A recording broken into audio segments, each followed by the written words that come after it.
শুরু হয়েছে আবার বৃষ্টি। তো বৃষ্টির মধ্যে আমিও এদিকে দাঁড়িয়ে আছি গাছের নিচে, দেখো আম গাছের নিচে দাঁড়িয়ে আছি। আর পেছনে আমাদের ও বাবা দেখো আর কত কি দেখতে পাবো। দেখো দেখেছো শামুক কোথায় উঠেছে, রঙ্গন ফুলে শামুক উঠে বসে আছে। চল তুই বাইরে যা, শেল আজা। এই দেখো দেখেছো কি ভালো লাগে, শেলটা হাঁটছে দেখো।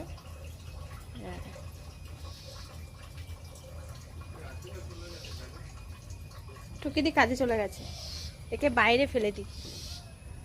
চল বাইরে ফেলে দিলাম।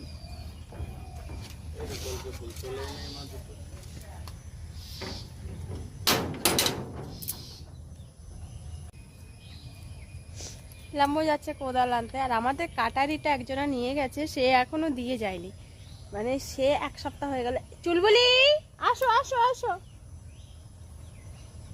বৃষ্টিটা এই হচ্ছে এই যাচ্ছে, এইরকম বৃষ্টি হচ্ছে। এর মধ্যে কি কাজ হবে জানি না। তুমি গেটটা দেখো, পর্দাটা দেখো, গেটটা খুলছে, খোলা, তাহলে যাও।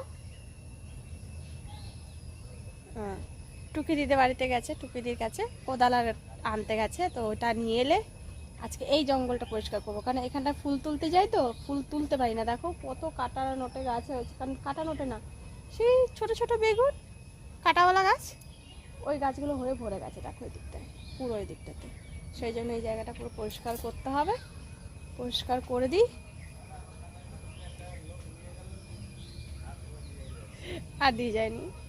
আর বর্ষাকালে সব গাছগুলো কি তাড়াতাড়ি বড় যে হয়ে যায় বাবারে, বলার মতন না। দেখো গাছগুলো কি বড় হয়েছে, এদিক দিয়ে যাওয়ার উপায় আছে। তেলাকুচুরই এটা মনে হয়, হ্যাঁ তেলাকুচু। তুলে দাও, আবার হয়ে যাবে প্রচুর। এই পিটলি গাছের এই ফলগুলো দিয়ে দেখো কত চারা বেরিয়েছে, সব কাটতে হবে। দেখো কারি পাতার এই নিচ থেকে ডালটা ছেটে দাও, দুটো ডাল ছেটে দাও, একটা ডাল থাকুক। একটা থাকলেই হবে, ওই দিকেরটা থাক।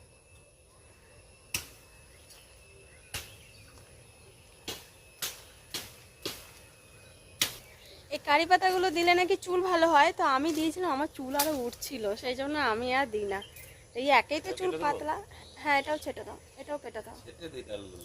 না এইদিকে লম্বা হয়ে যাচ্ছে, দরকার নেই, এটা রেখে ওই দিকেরটা থাকুক না, একটা থাকুক। এই কারি পাতার বীজ আমি এনেছিলাম কোথা থেকে, মানে 2-3টে বীজ এনেছিলাম, চারাও হয়েছিল। তারপরে তো হয়ে যাওয়ার পর থেকে এদিকে ওদিকে লাগাতে লাগাতে এত হয়ে যাচ্ছে, এখন আমাকে কেটে কেটে রাখতে হয়। প্রথমে তো ওই যে আমার ওখানে মশারিটা টাঙানো আছে, ওইখানটা লাগিয়েছিলাম, ওইখান থেকে কেটে ফেলেছি, প্রচুর বড় হয়ে গেছিলো। তারপরে এইখানটাতে হয়েছে, সেই জন্য আমি বলছি একটা ডাল থাকলে কি যে খাবার হবে খাবে, না হলে বেকার অতটা আমার রেখে লাভ নেই। সেই জন্য আমি বলছি কেটে ফেলো। আজকে এই টিন অ্যাডভেস্টারগুলো এগুলো সব ওপরে নিয়ে যাব, বুঝলে। আজকে লম্বা ছুটি করেছে যেহেতু, এগুলো সব ওপরে নিয়ে যেতে হবে। এইখানটা দেখো কেমন পড়ে রয়েছে, সব ভালো লাগে এরকম, ওপরে নিয়ে গিয়ে রেখে দেবো। দেখো জঙ্গল, এটাকে বলে জঙ্গল। এদিক দিয়ে ফুল তুলতে আসতে ভয় লাগে না বলো তো? দেখো তো কোথায় কি থাকবে দেখো না। হ্যাঁ কোদাল টানলে আমি একটু হেল্প করতে পারবো।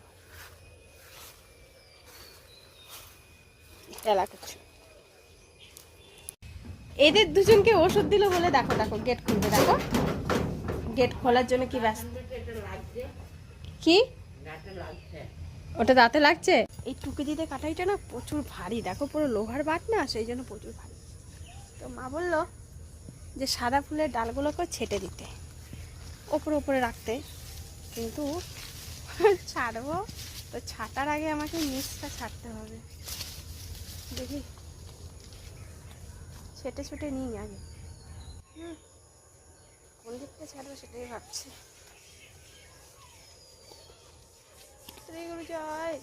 শুয়ে আছে কোথায় দেখেছো? ম্যাডামের শোয়ার জায়গা এটা, তাই না ম্যাডাম? হ্যাঁ এই যে টুকি দিদি বাড়িতে এসেছি কোদাল নিতে। তোদের বাড়ি রেখে দিবি, আমি কালকে নিয়ে যাবো। কালকে নেব? ঠিক আছে। আর দিতে আসতে হবে না, আমি কাজে যাবো।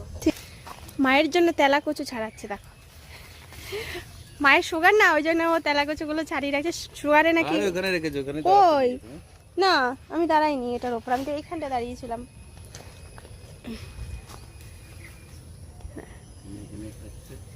তেলাকুচু আমরা কিনে খাচ্ছি, বুঝতে পারছি আমাদের এখানে কত অর্ডার, আর আমরা 10 টাকা দিয়ে তেলাকুচু কিনে খাচ্ছিলাম। তেলাকুচুটাকেও ছাড়ছি না কিনতে। রাস্তাঘাটে কাদা হয়ে গেছে, এত জল হয়েছে না আমাদের সামনেটায়, দেখো কাদা। তো নিয়ে যাচ্ছি তেলাকুচু মাকে দিতে। এটা মাকে দি, মা ও মা, এই যে তেলা।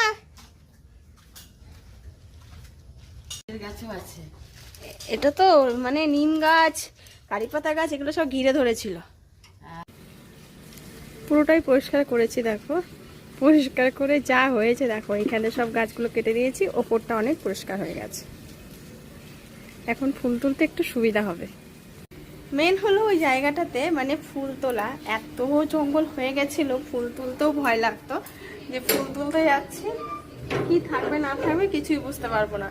তারপরে তো এইখানটা পরিষ্কার করে এমন অবস্থা হয়েছে, চুলকুনি শুরু হয়ে গেছিল আমার তো এত চুলকুনি হচ্ছিল, মানে আমি পাগল হয়ে যাচ্ছি।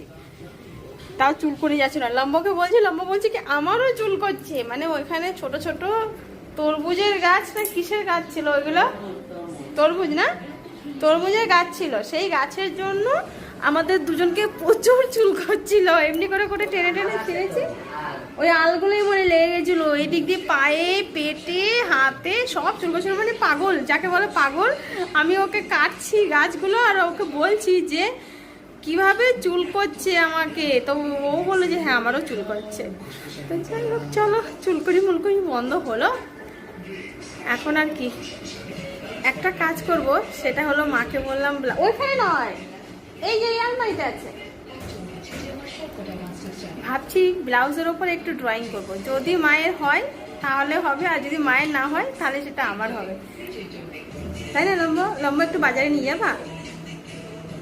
আজকে ভেবেছি একটু বাজারে যাব ঘুরতে, তাও নিয়ে যাবে কিনা দেখি। আজকে অবশ্যই লম্বকে করেছি রাজি, রাজি করানোর পরে আমি বেরোচ্ছি এবার হাটে। তো দেখো পার্স নিয়ে আমি নিজে রেডি হয়ে গেছি।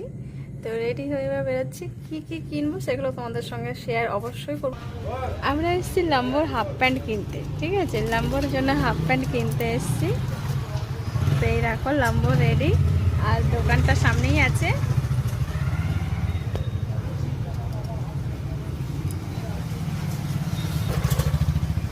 এই হলো দোকান, কিন্তু মাল বেশি পছন্দ হচ্ছে না, আমি এখান থেকে দেখতে পাচ্ছি। কিন্তু লম্বকে আমি বলছি তুমি যাও গিয়ে দেখে আসো যে তোমার পছন্দ হচ্ছে কিনা, নাহলে অন্য দোকান যাবো। বেকার আমি নামতে যাবো না, আগে তুমি যাও গিয়ে দেখে আসো, যাও। যদি পছন্দ হয় তাহলে আমার ডাকো, তারপর আমি চেক করতে যাব যে কেমন কাপড়টা। গেছিলাম দর্শকর্মার দোকানে, তারপরে গেলাম মাংসের দোকানে, এখন দাঁড়িয়ে আছি ফুচকার দোকানে। ওই দেখো লম্ব লাইনে আছে, আমিও লাইনে আছে, এত ভিড়, ঠিক আছে? কত ভিড় লেগে রয়েছে। কখন ভিড়টা খালি হয়েছে তারপরে আমরা খাবো, এটা খাওয়া হয়ে গেলে। দর্শকর্মার দোকান থেকে এই যে রোজ আর চন্দন, ঠিক আছে? এই আর লম্বার জন্য নিয়েছি এই যে হাফ প্যান্ট, এরকম একটা মানে সেম প্রিন্টই, শুধু শুধু কালো রং আর কিছু না। তো এই দুটো জিনিসই কিনেছিলাম আর ফুচকা খেয়েছিলাম। ফুচকা খেতে খেতে এমন বিষম লেগে গেছিলো আমার, মানে চোখ দিয়ে পুরো জল বেরিয়ে গেছিলো। মানে ফুচকা খেতে খেতে আমি শুধু বলেছিলাম ফুচকাওয়ালাকে, ফুচকাটা মুখেই ছিল, মুখে নিয়ে আমি হয়তো কথা বলেছি যে লম্বকেও দিন, তো ওই বলেছি। আর আমার বিষমটা লেগে গেছে, বিষমটা এমন লেগেছে আমি ফুচকাটা গিলবো না বাইরে বার করবো, আর চোখ দিয়ে জল বেরিয়েই যাচ্ছিলো। প্রচণ্ড কষ্ট হচ্ছিলো ফুচকাকে দেখে। আমি লম্বকে বলছি লম্ব লম্ব আমাকে দেখে বলছি তোমার চোখ দিয়ে জল বেরিয়ে যাবে, কী করবো বলো, এত কষ্ট হয়েছে, গলাটায় ফুচকা আটকে গেছিলো। এরকম বিয়ের আগে একবার ফুচকা আটকে গেছিলো আমার গলা, নাহলে প্রচণ্ড কষ্ট হয়ে যাচ্ছিলো। তো চলো আজকে ভিডিও এখানে শেষ করলাম, দেখা হচ্ছে আবার কালকে।